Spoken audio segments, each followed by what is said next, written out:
महिलाओं की बात करूं तो उन्होंने 33% डिपो में आरक्षण दिलाया। यहाँ पंचायती राज की बात करूं तो उन्होंने 50% महिलाओं को पंचायती राज में हिस्सा दिलाया। यहाँ मैं जब भी हल्के में जाती हूँ, ज़्यादातर महिलाओं की तो पानी की समस्याएं होती है, किसी की राशन कार्ड की समस्याएं होती है।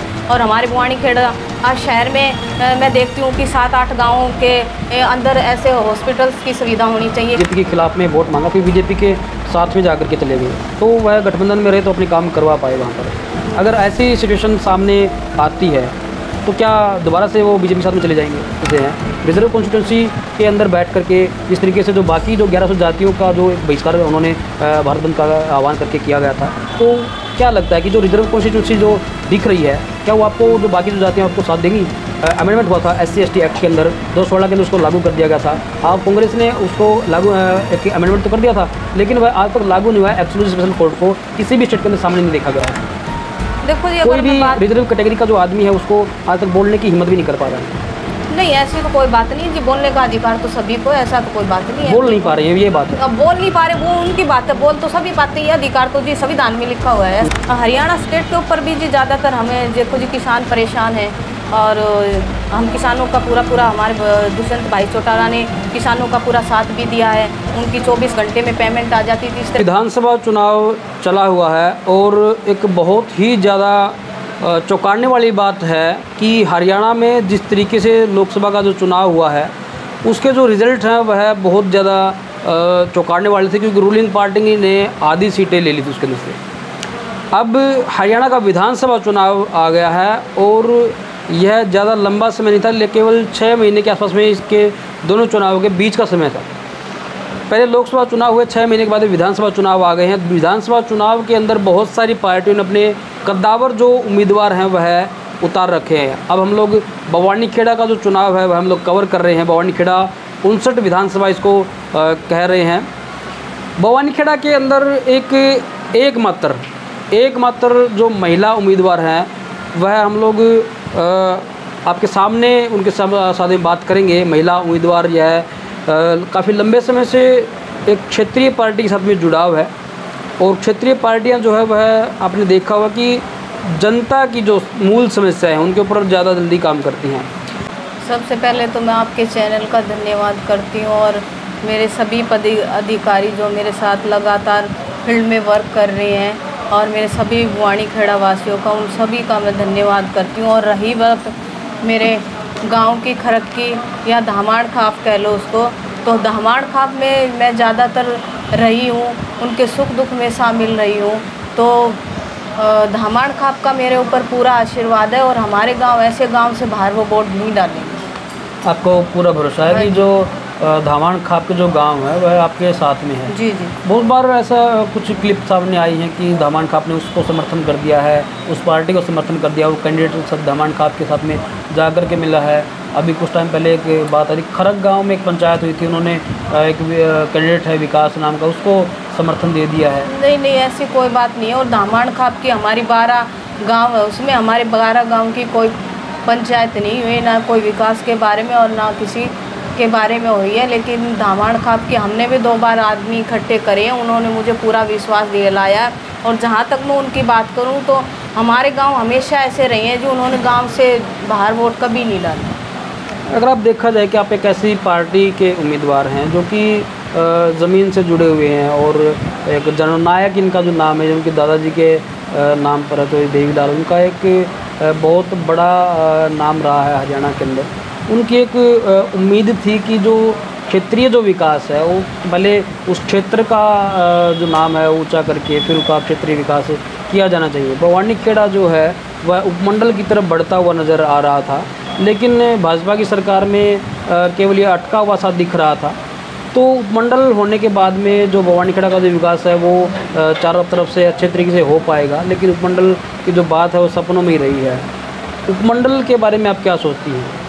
नहीं, उपमंडल की जहाँ हम बात करें तो हमारे डिप्टी CM 4.5 साल हमारे गठबंधन में रहे हैं, और हम बात करें विकास की तो उन्होंने डिप्टी CM रहते हुए महिलाओं की बात करूं तो उन्होंने 33% डिपो में आरक्षण दिलाया। यहाँ पंचायती राज की बात करूं तो उन्होंने 50% महिलाओं को पंचायती राज में हिस्सा दिलाया। यहाँ मैं लिंक रोड की बात करूं तो उन्होंने सारे लिंक रोड पक्के करवाए हैं। तो विकास की तो हमारे डिप्टी सीएम ने कहीं कमी नहीं छोड़ी, और उपमंडल की भी हमारे डिप्टी सीएम ने पूरी कोशिश की है, और आगे हम सरकार बनाएंगे तो ये सभी कार्य हमारे होंगे। भवानीखेड़ा में एक खास बात ये भी है कि बहुत सारी समस्याएं रही हैं। उन समस्याओं के अंदर से सबसे ज़रूरी समस्या क्या रही है? आपको क्या लगा कि ये जो समस्या पहले हल होनी चाहिए? हाँ सर, समस्याएं रही हैं, मैं ये नहीं कहती समस्याएं नहीं रही है, लेकिन हमारे डिप्टी सीएम जो हैं उन्होंने हमेशा भवानीखेड़ा शहर में मानस से मिलते भी रहे हैं, और उनकी जो भी समस्याएं हैं उन्होंने उनको हल किया है। आपको क्या लगता है कि इस एरिया के अंदर ये बड़ी समस्या है? मैं पूरे भवानीखेड़ा की बात करूं तो मैं जब भी हलके में जाती हूं, ज़्यादातर महिलाओं की तो पानी की समस्याएं होती है, किसी की राशन कार्ड की समस्याएं होती है, और हमारे भवानीखेड़ा शहर में मैं देखती हूँ कि 7-8 गाँवों के अंदर ऐसे हॉस्पिटल्स की सुविधा होनी चाहिए कि ताकि लोगों को प्रॉब्लम ना हो अच्छे स्वास्थ्य के लिए। तो इस तरह की समस्याएं हैं, और भवानीखेड़ा शहर या पूरा हलका मुझे आशीर्वाद देगा तो मैं इन सभी समस्याओं का समाधान में प्राथमिकता अपनाऊंगी। अभी देखा जाए कि आपके जो विरोधी जो पार्टियां रही हैं या फिर जो आपको टक्कर देने वाली जो पार्टियां रही हैं, उनके बड़े बड़े मैनिफेस्टो सामने आए हैं, लेकिन आपका जो मैनिफेस्टो है उसके अंदर कोई घोषणा वगैरह नज़र नहीं आ रही। वो अपने जो किए हुए जो काम है केवल उनका जिक्र किया हुआ है। ये एक खास बात क्यों है? बात ये है जी, मैनिफेस्टो की तो लगातार हमारे भाई दुष्यंत सिंह चौटाला, जहाँ हम 5100 रुपये पेंशन की बात करें तो गठबंधन में भी उन्होंने ये आवाज़ उठाई, और आगे हम 5100 रुपये भाई दुष्यंत सिंह चौटाला कराएंगे। और ये तो जी सरकारी विरोधी पार्टियां तो जी बड़े बड़े वादे करती हैं, और ये सब तो काम कराने के बाद पता चलता है कौन कितना काम करता है। अगर दुष्यंत चौटाला की बात अगर करें तो उन्होंने पहले बीजेपी के खिलाफ में वोट मांगा, फिर बीजेपी के साथ में जाकर के चले गए, तो वह गठबंधन में रहे तो अपने काम करवा पाए वहाँ पर। अगर ऐसी सिचुएशन सामने आती है तो क्या दोबारा से वो बीजेपी के साथ में चले जाएंगे? नहीं, दोबारा से तो बीजेपी में शामिल नहीं होंगे, और वो लगातार पब्लिक की समस्याएं सुन रहे हैं, और आगे विकास की योजनाएं पब्लिक के बीच में लाएंगे, और ज़्यादा से ज़्यादा काम कराएंगे, और पब्लिक की जो थोड़ी बहुत नाराज़गी है तो उनको भी दूर करने का काम करेंगे। आपका अभी गठबंधन है आज़ाद समाज पार्टी से। आज़ाद समाज पार्टी के जो संस्थापक और जो राष्ट्रीय अध्यक्ष है चंद्रशेखर आज़ाद, उन्होंने अभी एक बड़ी जनसभा की है। उस जनसभा के अंदर बहुत सारे लुभावने वादे भी किए हैं, लेकिन एक बहुत बड़ी बात इसके अंदर ये थी कि 31 अगस्त को भारत बंद का एक आह्वान किया गया था। उसके अंदर उन जो 1100 जातियों के खिलाफ में वह आंदोलन था। आप रिजर्व कॉन्स्टिट्यूंसी से हैं, रिजर्व कॉन्स्टिट्यूंसी के अंदर बैठ करके जिस तरीके से जो बाकी जो 1100 जातियों का जो एक बहिष्कार उन्होंने भारत बंद का आह्वान करके किया गया था, तो क्या लगता है कि जो रिजर्व कॉन्स्टिट्यूंसी जो दिख रही है, क्या वो आपको जो बाकी जो जातियाँ आपको साथ देंगी? हाँ बिल्कुल देंगी जी, हम 36 बरादरी को साथ लेके लेकिन आपके जो राष्ट्रीय अध्यक्ष हैं वो तो उनका विरोध कर रही हैं। नहीं, ऐसी तो कोई बात नहीं है। मैं चंद्रशेखर से लगातार उनको फॉलो भी करती हूँ, और जैसी भी उनकी मैं जो समाज में रहते हैं कार्य करते हैं मैं उनको भी देखती रहती हूँ। उन्होंने हमेशा समाज के लिए काम किया और आगे भी करते रहेंगे।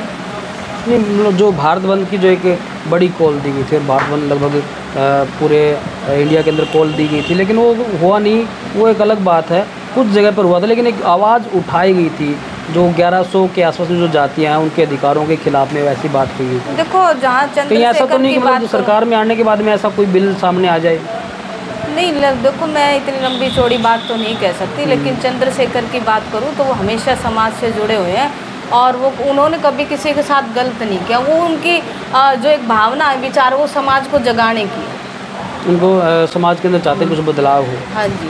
रिजर्व कॉन्स्टिट्यूंसी के जो कैंडिडेट हुए, जितने भी जो रिजर्व कॉन्स्टिट्यूंसी के जो कैंडिडेट हैं उनका इस्तेमाल किया जाता है जो रिजर्व कैटेगरी के जो अधिकार हैं उनको ख़त्म करने के लिए, ताकि यह जो लोग हैं वह बोल ना पाए। जैसे कि अब कुछ टाइम पहले एक बहुत बड़ी बात सामने आई थी, जो आरक्षण के वर्गीकरण की बात आई थी। उसके बाद में शेड्यूल कास्ट का जो 2014 का जो एक अमेंडमेंट हुआ था SC/ST एक्ट के अंदर 2016 के अंदर उसको लागू कर दिया गया था। अब कांग्रेस ने उसको लागू एक अमेंडमेंट तो कर दिया था, लेकिन वह आज तक लागू नहीं हुआ है। एक्सक्लूसिव स्पेशल कोर्ट को किसी भी स्टेट के अंदर सामने नहीं देखा गया है।